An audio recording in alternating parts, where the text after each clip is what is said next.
बिल्लाहि मिनश्शैतानिर्रजीम बिस्मिल्लाहिर्रहमानिर्रहीम रब्बिश्रह सदरी वयस्सिरली अमरी वाहलुल उक़दतम मिन लिसानी यफ़क़हू क़ौली। अस्सलामु अलैकुम वरहमतुल्लाहि वबरकातुहू।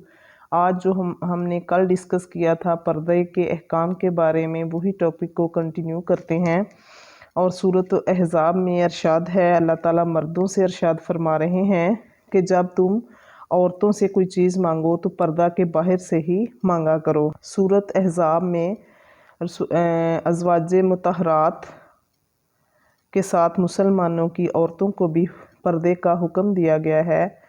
ए नबी सल्लल्लाहु अलैहि वसल्लम, आप अपनी बीवियों से और अपनी साहिबजादियों से और मुसलमानों की औरतों से फरमा दीजिए कि जब मजबूरी की बिना पर वो घर से बाहर जाना पड़े तो अपने चेहरों के ऊपर भी चादरों का हिस्सा लटका लिया करें। दूसरी जगह इरशाद फरमाया, यानी अल्लाह ताला ने मोमिनीन की औरतों को भी हुक्म दिया है कि जब वो किसी मजबूरी से अपने घरों से निकलें तो इनके चादरों से चेहरों को ढांप लें, जो सरों के ऊपर पड़ी चादर ओढ़ रखी है, और राह चलने के लिए सिर्फ एक आँख ज़ाहिर करें, यानी कि एक आँख काफ़ी है चलने के लिए। नबीना से भी पर्दा करने का हुक्म दिया गया है। इसको तिरमिज़ी और अबू दाऊद में रवायत किया है। हज़रत उम्मे सलमा फरमाती हैं कि मैं और मैमूना रज़ी अल्लाह ताला अन्हा हम दोनों रसूल सल्लल्लाहु अलैहि वसल्लम के पास थीं कि अचानक अब्दुल्ला बिन उम्मे मकतूम सामने से आ गए और रसूल सल्लल्लाहु अलैहि वसल्लम के पास आने लगे।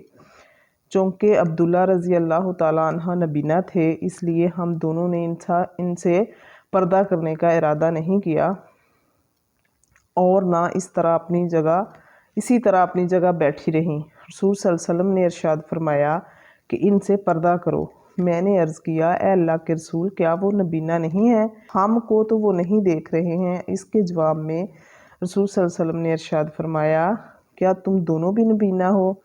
क्या तुम इनको नहीं देख रही? से मालूम हुआ कि औरतें भी जहाँ तक मुमकिन हो सके मर्दों पर नज़रें ना डालें। हज़रत अब्दुल्ला नबीना थे, पाकबाज सहाबी थे, फिर भी हुज़ूर सल्लल्लाहु अलैहि वसल्लम की दोनों बीवियाँ नहायत पाक दामन थीं। इसके बावजूद भी आप सल्लल्लाहु अलैहि वसल्लम ने दोनों बीवियों को हुक्म फरमाया कि वो अब्दुल्ला रज़ी अल्लाह ताला अन्हा से पर्दा करें, यानी इन पर नज़र ना डालें। ये बद नज़री सबब लानत है, यानी बुरी नज़र से किसी को देखना। इसके बारे में हज़रत हसन बसरी रहमतुल्लाह अलैह ने फरमाया, मुझे एक हदीस पहुंची है कि रसूल सल्लल्लाहु अलैहि वसल्लम ने इरशाद फरमाया कि अल्लाह की लानत हो देखने वाले पर और जिसकी तरफ देखा जाए इस पर भी। ना महरम मर्द के साथ तन्हाई में रहने और रात गुजारने की ममानत है। तिरमिज़ी में है, हज़रत उमर रज़ी अल्लाह ताला अन्हा से रवायत है कि रसूल सल्लल्लाहु अलैहि वसल्लम ने इरशाद फरमाया कि कोई मर्द जब किसी औरत के साथ तन्हाई में होता है तो वहाँ इन दोनों के अलावा तीसरा शैतान मौजूद होता है। शैतान का काम ही ये है कि वो गुनाह कराता है। जब भी कोई मर्द गैर औरत के साथ तन्हाई में होगा तो शैतान भी वहाँ मौजूद होगा।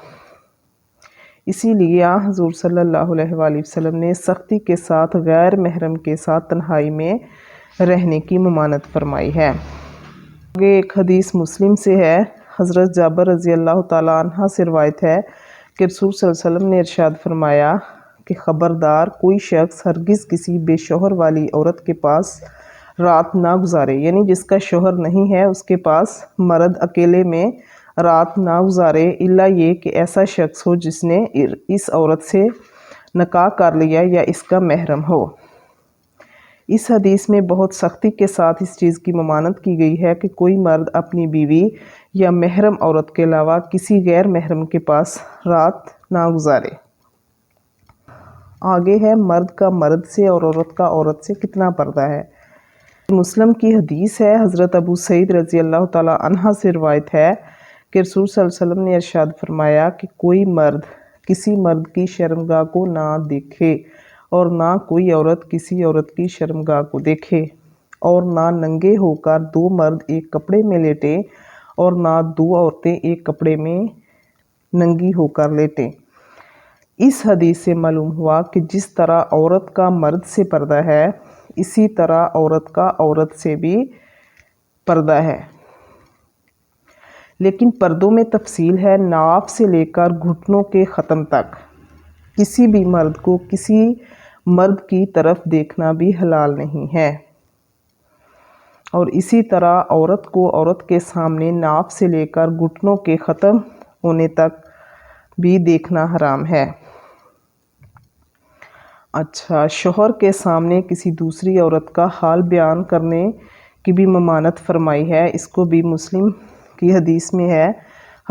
حضرت عبداللہ بن مسعود سے روایت ہے کہ رسول صلی اللہ علیہ وسلم نے ارشاد فرمایا کہ ایک عورت دوسری عورت کے ساتھ ہم مجلس ہونے کے بعد، یعنی ایک عورت جب دوسری عورت کے ساتھ بیٹھے، یعنی جب ساری عورتیں اکٹھی ہو کر مجلس کی طرح بیٹھیں، ہونے کے بعد اپنے شوہر کے سامنے اس دوسری عورت کا پورا حال، ناک، نقشہ، حسن و جمال وغیرہ کا اس طرح بیان نہ کریں جیسے کہ وہ اس عورت کو دیکھ کر آئی ہیں۔ مطلب یہ کہ اپنے شوہر کے سامنے کسی بات کے سلسلہ میں یوں ہی اگر کسی عورت کا ذکر آ جائے تو اس حد تک مضائقہ نہیں ہے، لیکن اس کے سامنے کسی عورت کا پورا حال اس طرح بیان کرے جسے سن کر اس عورت کے حسن و جمال اور خد و خال کا نقشہ اس کے ذہن میں آ جائے۔ کسی عورت کے احوال کا ایسا صاف اور واضح بیان اپنے مرد کے سامنے کرنا بھی ایک طرح کی بے پردگی ہے جسے کسی کو آنکھ سے دیکھ کر طبیعت مائل ہو جاتی ہے۔ پردے کا ٹاپک کافی تفصیل سے دیا گیا تھا، لیکن میں نے اس کو بہت شارٹ کیا، لیکن پھر بھی کچھ لمبا ہو گیا ہے۔ تو ملتے ہیں انشاءاللہ اسی ٹاپک کے ساتھ نیکسٹ ویڈیو میں۔